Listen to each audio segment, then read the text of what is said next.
In a kingdom where the sky was always gray, where the sun had not been seen for 100 years, there lived a boy named Kael. Kael was born in darkness, just like everyone else. No one in the kingdom had ever felt warmth or seen color.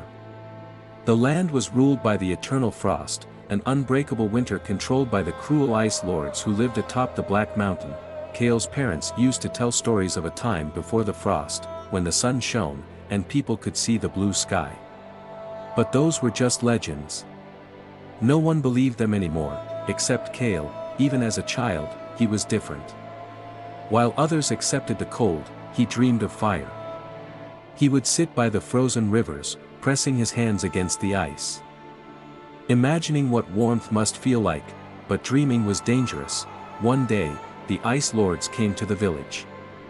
They wore robes of frost, and wherever they stepped, the ground froze even harder. They searched for anyone who still believed in the old world, anyone who dared to dream of warmth.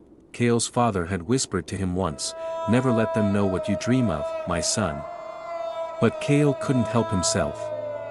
He asked a question he should never have asked: what if the sun is still out there? The ice lords turned toward him. Their hollow, frozen eyes locked onto the boy. "This one is dangerous," one of them hissed. Before he could run, they took him.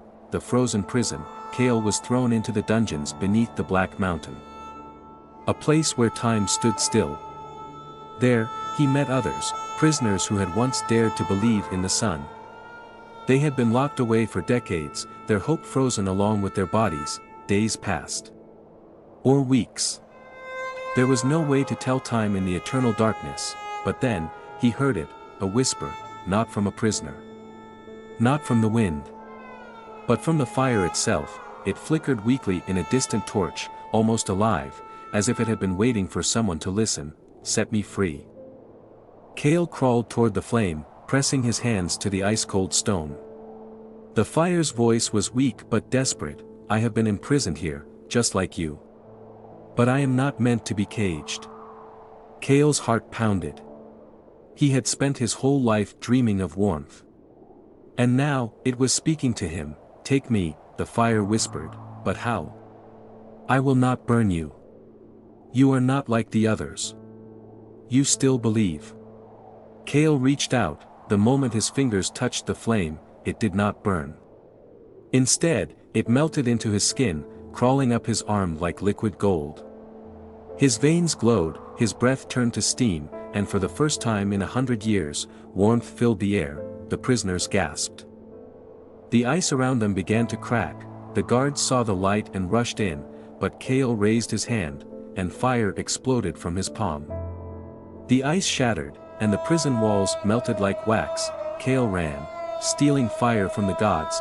He climbed the Black Mountain, flames dripping from his fingers, a living torch in a frozen world. At the peak, the ice lords waited.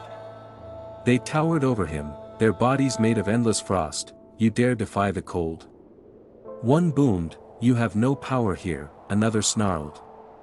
"Fire does not belong in this world anymore." Kael lifted his hands. "Then I will take it back." And the battle began. The ice lords summoned storms. They hurled shards of ice that could split mountains. But Kael was faster, hotter, unstoppable. With each step, the mountain melted beneath him. The ice lords screamed as their own power turned to water. They had ruled for 100 years, believing the cold was eternal, but they had forgotten one thing: fire does not die. It only sleeps. With a final burst, Kael tore the sky open. The clouds that had hidden the sun for a century vanished. And for the first time in generations, light returned. The kingdom awoke to blue skies. People stepped outside, feeling warmth on their faces, many of them crying.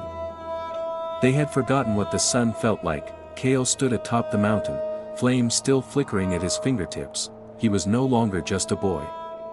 He was the one who stole fire from the gods, and the world would never be cold again.